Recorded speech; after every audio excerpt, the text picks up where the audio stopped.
Hello friends, welcome to అడితం kitchens. ఈ రోజు మన కిచెన్ లో స్పెషల్ ఏంటో తెలుసా? ఏమీ లేదు నాన్న, అందరికి ఎంతగా ఇష్టమైన చక్కెర పొంగల్ చేస్తున్నాను. అవునా, నాకు ఇష్టం. ఓకే, మరి ఎలా చేస్తానో చూస్తావా? చూస్తానమ్మా. ఒక బౌల్లో హాఫ్ కప్ పెసరపప్పు, 250 గ్రామ్స్ రైస్ వేసుకుని వాష్ చేసుకుని ఒక 10 మినిట్స్ నానబెట్టుకుందాం. ఈ లోపు మనము 250 గ్రామ్స్ బెల్లం తీసుకుని తురిమి పెట్టుకుందాము. తురిమిన బెల్లంలో కొద్దిగంత వాటర్ యాడ్ చేసి పాకం చేసుకుందాం. ఓకేనా? ఇప్పుడు మనం పాకం కూడా రెడీ అవుతుంది కదా. ఆల్రెడీ నానింది కదా రైస్ అనేది. రైస్ కుక్కర్ లో మనం రైస్ వేసి ఒక 2 విజిల్స్ వచ్చేదాకా పెట్టుకుందాం.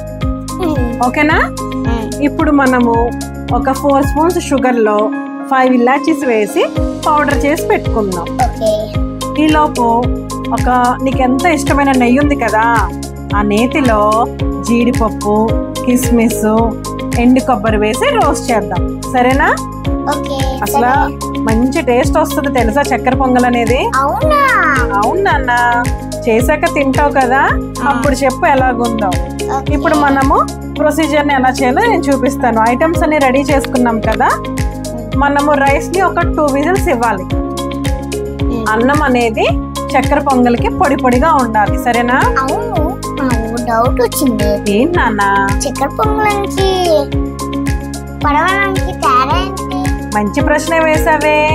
ఏమీ లేదు నాన్న, చక్కెర పొంగల్లో రుచి ఎందుకు వస్తుందంటే పెసరపప్పు వల్ల వస్తుంది. పెసరపప్పు వేసి వండేదాన్ని, ఎండు కొబ్బరి వేసేదాన్ని చక్కెర పొంగల్ అంటారు. అదే పరవన్నం అంటే పరవన్నంలో పెసరపప్పు వేయరు, ఓన్లీ పాలల్లో అన్నం ఉడికించి చేస్తారు. పాలన్నం అంటారు, బెల్లన్నం అంటారు, దాన్నే పరవన్నం అంటారు. ఓకేనా? అందులో కూడా డ్రై ఫ్రూట్స్ వేస్తారు, కాకపోతే పెసరపప్పు అనేది ఉండదు. పెసరపప్పు వేసి చేసేది చక్కెర పొంగల్, పాలు వేసి చేసేది పరవన్నం. Very simple. ఇప్పుడు మనం ప్రొసీజర్ చూద్దామా? రైస్ ఉడికిపోయింది కదా, అందులో బెల్లం పాకం వేసేసుకుని కలిపి పెట్టేసుకుందాం ఒక 5 మినిట్స్.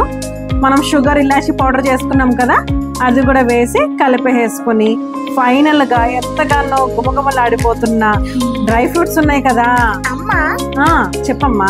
వాసన అయితే భలే వచ్చేస్తుందమ్మా. అవునా? వాసనే కాదు, నోటికి రుచిగా కూడా ఉంటుంది. ఇప్పుడు మనం డ్రై ఫ్రూట్స్ వేస్తాం కదా, బాగా కలిపి పెట్టేసుకున్న తర్వాత ఒక 2 స్పూన్స్ నెయ్యి వేసేసుకుందాం. అంతే, నువ్వు ఎప్పుడెప్పుడు ఎదురు చూస్తున్న చక్కెర పొంగల్ రెడీ. ఒక బౌల్లోకి సర్వ్ చేసుకుని టేస్ట్ చేసేద్దాం. ఓకేనా? ఇదిగో నాన్న, టేస్ట్ ఎలా ఉందో చెప్పు. నచ్చిందా? నచ్చింది, సూపర్ ఉంది. అవునా? మరి నీకు కూడా నచ్చింది కదా.